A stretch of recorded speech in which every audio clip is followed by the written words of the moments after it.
Look at that. Repeated buyer, repeated buyer, repeated buyer. About 30% of all my orders come from repeated buyers, which means my competitors will almost never see those customers. People say, Vlad, why don't you just start your own Shopify store? Well, I kind of did with really virtual store in people's minds because they're going to come back to my store versus my competitors. If we look at eRank, people putting search of my store into there, and this is not using Etsy's provided feature where they can buy what they bought in the past. This is people actively remembering the name of my shop and typing into search. Look at that, close to almost 1,000 searches per month. Now in this video, I wanted to share 5 things that I do that makes this happen. If I didn't do these 5 things, I would be 30% less in sales. This is what pros are doing on Etsy. They're not talking about ranking or SEO, even though that is important. They're talking about things like this that make 30% of their sales, and it creates stability in your business. Now, I have built Tag Puppet. It's a very successful Etsy shop. I actually have a step-by-step course on how I build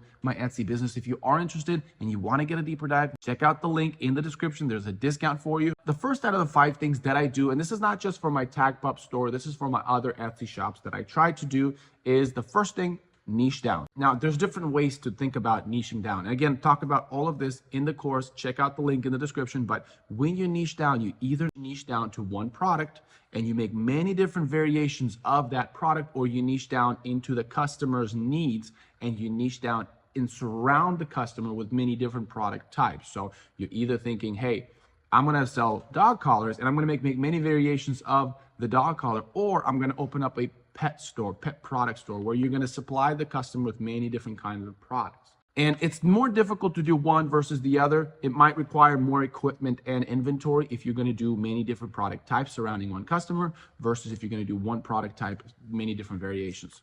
When you niche down, customers come back because you got the goods. They have already experienced what you sell, and they're either going to buy for somebody else or they're buying the kind of product that they're going to come back to buy more later in the future. So this is very important. When you niche down, you leave yourself a mark in the customer's mind because of both utility and your brand that you have established to the customer where they've engaged with your product. Now, the second one is choosing the right product. Okay, so this is very important. I said customers have engaged with your product. Now, it has to be the kind of product that customers will come back to buy more. There's more need for this kind of product later in the future. And at the end of this video, I'm gonna give you 3 product ideas that you can sell, or kind of give you an idea of what I'm talking about at the end of this video. So make sure to watch to the end, because it is really the kind of product that you're selling.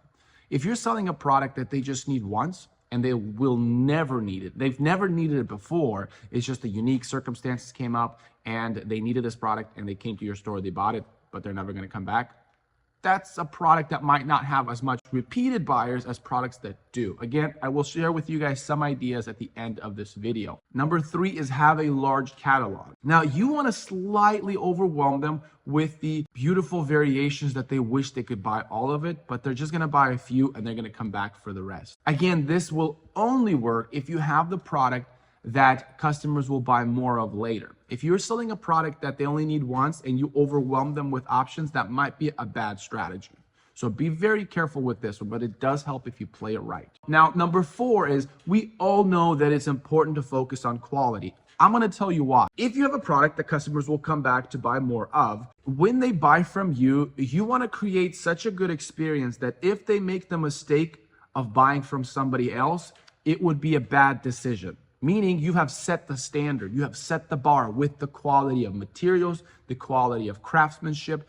You want them to have such a good experience that they will come back to you because all the experience they've had it apart from you is just not what they've expected, not what they wanted. They wanted more, so they came back to you and they're sticking with you for any other transaction in the future. That is the ideal case scenario that you want to have. That's why I've had 30% return buyers. I started doing my dog collar, which was just regular cotton material from Joanne, until I was able to properly source my material. And then I was able to really look through all the catalog that they have and found Oxford polyester. And this is the kind of material that backpacks are made of. This is what your camping chair is made out of.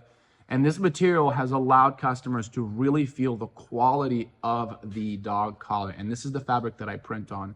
And I have found a drastic increase in the quality reviews in regards to the fabric. So now here's the very important thing. All my other competitors, for the most part, if they're doing it from home, they buy their fabrics from Joann. If my customers ever make the mistake of buying from my competitors, they're going to be disappointed because I have set the standard. I have set the bar. And that is a very, very important strategy that you can implement in your product is think about what can I change about my product that will set the standard for everybody else that they will come back to me. So this is very important that you keep in mind. Number 5, the only way that that's possible if you manufacture it yourself. If you're doing print on demand, you're at the mercy of whoever's doing your product. Now, granted that they might do a better job than what you can do at home, but it's really important that if you do manufacture it yourself, you have the luxury to upgrade your material. You have the luxury of adding a little twist so that when the customer opens the package, there's a much higher chance for them to be happy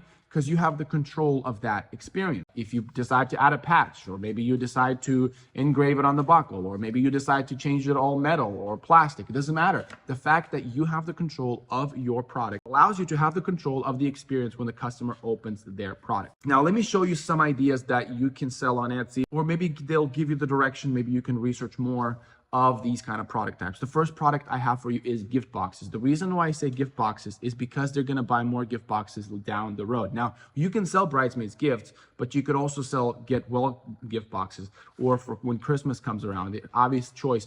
When you create a gift box with such a great quality product in the gift box, they're gonna come back. The second one I have for you is canvas print. When a customer buys from you for maybe a canvas for somebody else, a gift that they wanted to do for their mom with all the kids in it, and they're gonna give it to their mom on Mother's Day or Mother's birthday, or when their daughter gets married, they wanna give that to them. This is the kind of product that they're gonna wanna buy again and again. And the last one is planner stickers. Planner stickers are very big on repeated buyers because you constantly plan, you constantly have new days, new weeks, new months that is coming up that you want to plan for. Now, if you do want to know more about how I product research and found these 3 options, check out this video, or if you want a deeper dive, check out the link in the description.